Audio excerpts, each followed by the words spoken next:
Esther, capítulo de número 1, o banquete de Assuero. Como você sabe, Assuero, ele também era conhecido pela história, no sentido da história normal, história mundial, como Xerxes. Na verdade, Xerxes primeiro, sucessor do rei ou do imperador Dario I, aquele mesmo Dario que mandou, que deu a ordem, o decreto para que as obras do templo fossem retomadas. Então, na verdade, esse período aqui é entre a primeira e a segunda turma que voltava do cativeiro, ou seja, entre a turma de Zorobabel e a turma de Esdras. Versículo 1 diz assim: E sucedeu nos dias de Assuero, que você sabe que é Xerxes, né?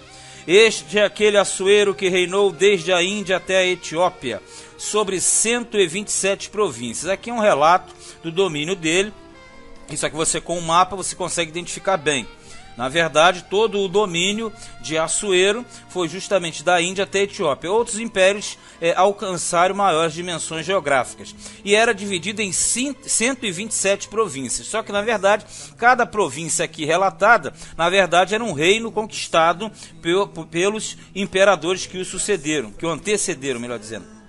Naqueles dias, assentando-se o rei Assuero sobre o trono do seu reino, que está na fortaleza de Suzã, no terceiro ano do seu reinado, fez um convite a todos os seus príncipes e seus servos, o poder da Pérsia e da Média, e os maiores senhores das províncias estavam perante ele. Vamos entender. Aqui diz que ele estava no trono do seu reino na fortaleza de Suzã.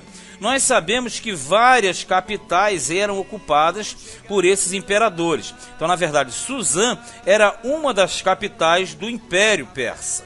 Isso aqui fica na região que fica atualmente localizada a leste do atual Irã.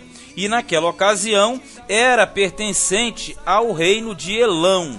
Elão era a localização da cidade de Suzã, uma das capitais do Império Persa. Outro detalhe, aqui no desenvolvimento fala que era o poder da Média e da Pérsia. Por quê? Aquele império ele era dividido entre a Média e a Pérsia. Na verdade, era o Império Medo-Persa, sendo que a Pérsia tinha maior posicionamento dentro deste império. Era como, na verdade, se fosse uma bolsa de valores ou acionista, né? Sempre tem aquele que tem mais ações ou menos ações. No caso aqui, a Pérsia, ela tinha maior parte do domínio do que a Média, mas o império era Medo-Persa. E aqui diz que ele convocou todos os senhores das províncias, no caso as 127 províncias.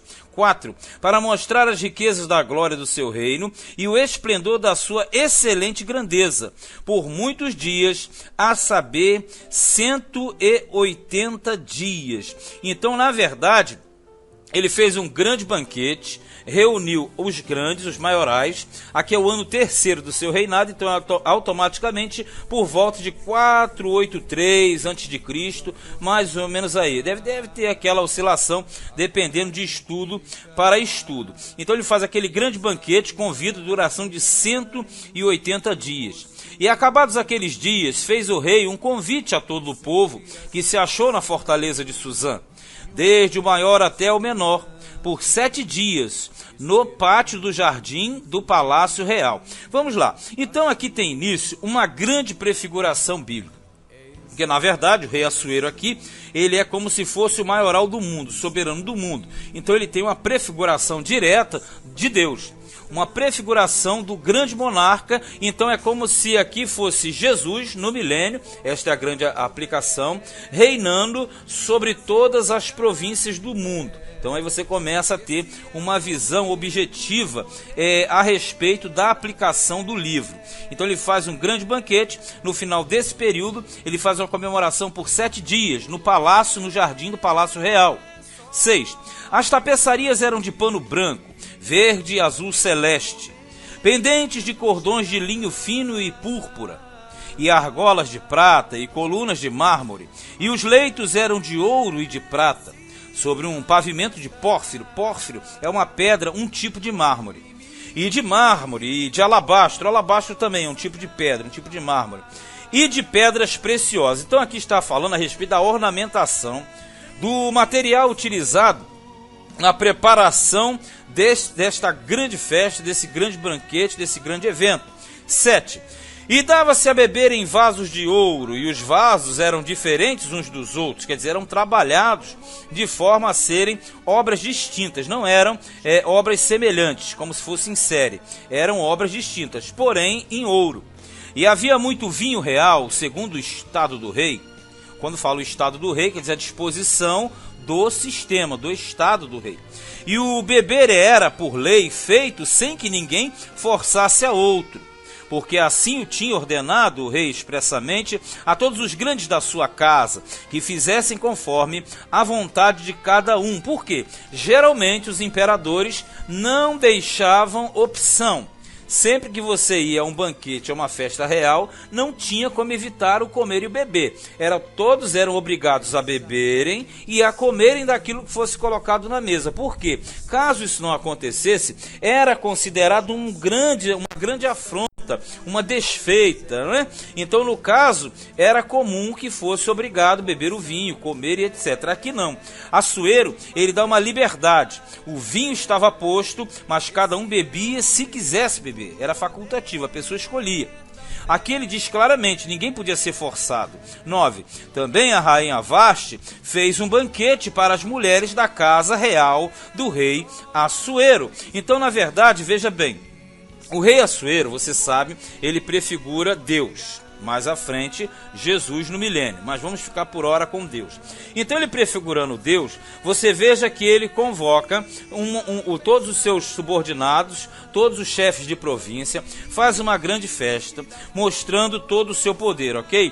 Aí depois ele mostra que não é forçado a beber ninguém. Isso aqui é uma grande liberação, uma grande liberalidade, digamos assim, que nós temos espiritualmente falando nos dias atuais principalmente.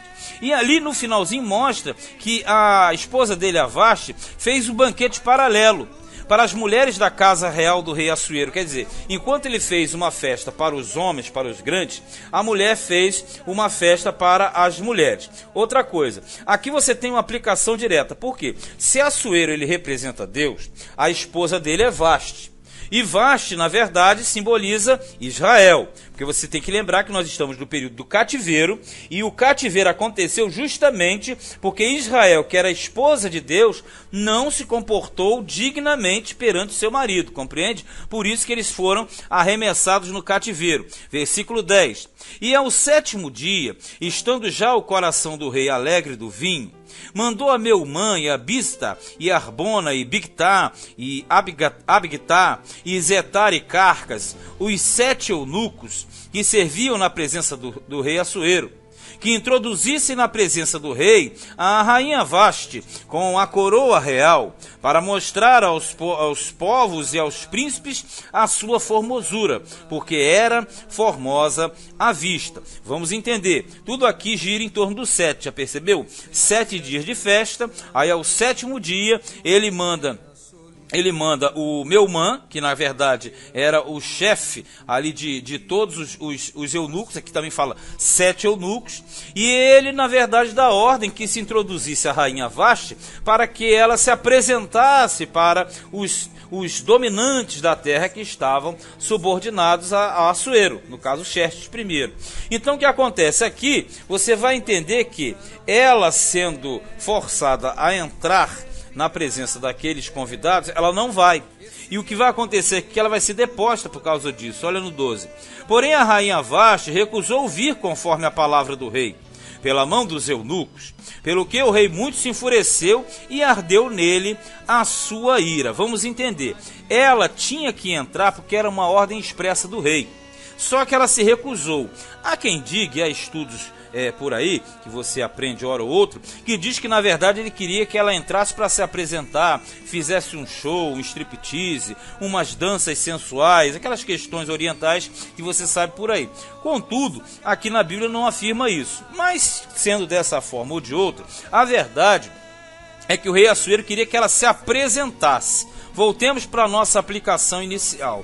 Se Assuero representa Deus e a rainha Ester automaticamente é colocada como Israel, aqui você entende que o rei Assuero queria ter a Vaste como exemplo para todos os reinos. Confere? E na verdade, quando a esposa dele, Vasti, recusa, ela automaticamente não está cumprindo o papel, o que simbolizava, na verdade, o próprio Israel não obedecendo às ordens do Senhor. Porque Israel era para ser um grande exemplo no meio das nações, é o que nós conferimos em toda a Bíblia. Moral da história: a ira de Assuero se levanta e ele consulta. 13. Então perguntou o rei aos sábios que entendiam dos tempos, porque assim se tratavam os negócios do rei na presença de todos os que sabiam a lei e o direito. Quando fala a lei e o direito, é a lei e o direito dos persas. E quando fala entendido nos tempos, a questão toda é a dinâmica do reino. Todos os astrólogos, todos os magos, todos os entendidos, todos aqueles que eram, na verdade, conselheiros do rei, que sabiam de como se fazia o direito e a lei dentro daquele estado. E os mais chegados a eles eram Carcena, Setar, Admata, Tarsis, Meres, Marcena, Memucã, os 7 príncipes dos persas e dos medos. Já viu 7 de novo, né? Que vinham à face do rei e se assentavam os primeiros no rei. O que segundo a lei se devia fazer da rainha Vasti, por não haver cumprido o mandado do rei Assuero pela mão dos eunucos. Então vejamos, mais uma vez o número 7. Ele vem trabalhando muito no livro, não é isso? E 7 nós sabemos que aponta para o número de Deus, o número da perfeição.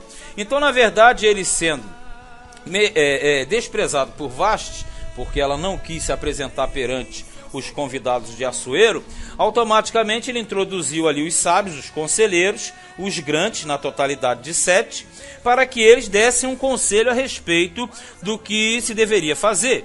Então disse Memucã na presença do rei e dos príncipes: não somente pecou contra o rei e a rainha Vasti, mas também contra todos os príncipes e contra todos os povos que há em todas as províncias do rei Assuero. Porque a notícia deste feito da rainha sairá a todas as mulheres, de modo que desprezarão seus maridos aos seus olhos. Quando se disser, mandou o rei Assuero que introduzissem a sua presença a rainha Vasti, porém ela não veio. Então eles colocaram o seguinte: rei Assuero, preste atenção, o que ela fez vai ser copiado pelas mulheres do reino. Então se todas as mulheres começarem a fazer isso, vai virar uma bagunça o reino. Ninguém mais terá respeito ao seu marido. Se bem parecer ao rei, saia da sua parte um edito real, e escreva-se nas leis dos persas e dos medos, e não se revogue. Revogar quer dizer voltar atrás, porque não pode ser anulado. Que Vasti não entre mais na presença do rei Assuero, e o rei dê o reino dela à sua companheira que seja melhor do que ela. Moral da história: o conselho ela tem que ser deposta. Vasti tem que sair da presença do rei porque não cumpriu a vontade do rei. E seria exemplo para todo o império. E ouvindo-se o mandato que o rei decretar em todo o seu reino, porque ele é grande, todas as mulheres darão honra a seus maridos, desde a maior até a menor. Moral da história: falaram o seguinte, tira essa, para que todos vejam, e coloque outra, porque aí todo mundo vai saber que se faltar com respeito ao marido, automaticamente será tirada e outra colocada no seu lugar. E pareceram bem essas palavras aos olhos do rei e dos príncipes, e fez o rei conforme a palavra de Memucã. Memucã parece como sendo talvez o mais hábil, aquele que deu o conselho correto. Então enviou cartas a todas as províncias do rei, a cada província segundo a sua escritura, e a cada povo segundo a sua língua. Por quê? 127 províncias são 127 povos. E cada povo tinha sua língua, cada povo tinha sua escritura, sua lei, o seu direito, só que tinha que ser subjugado pela autoridade do imperador. E diz assim, que cada homem fosse senhor em sua casa, e que isso se publicasse em todos os povos, conforme a língua de cada um. Então, na verdade, nós devemos entender o quê? Que toda a distribuição do Império Persa se fazia nas 127 províncias.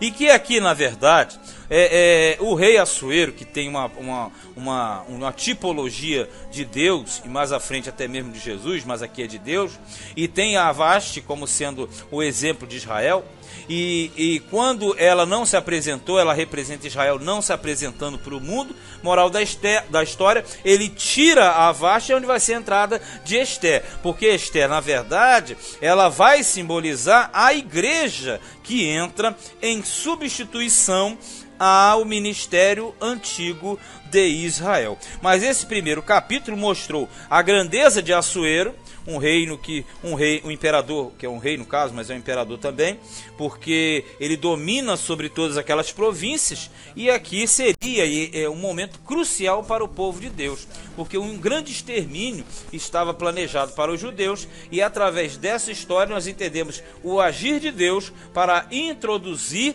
a Esther no meio do império, para automaticamente frustrar totalmente os planos do inimigo. Bem, esse foi o livro de Esther, capítulo de número 1.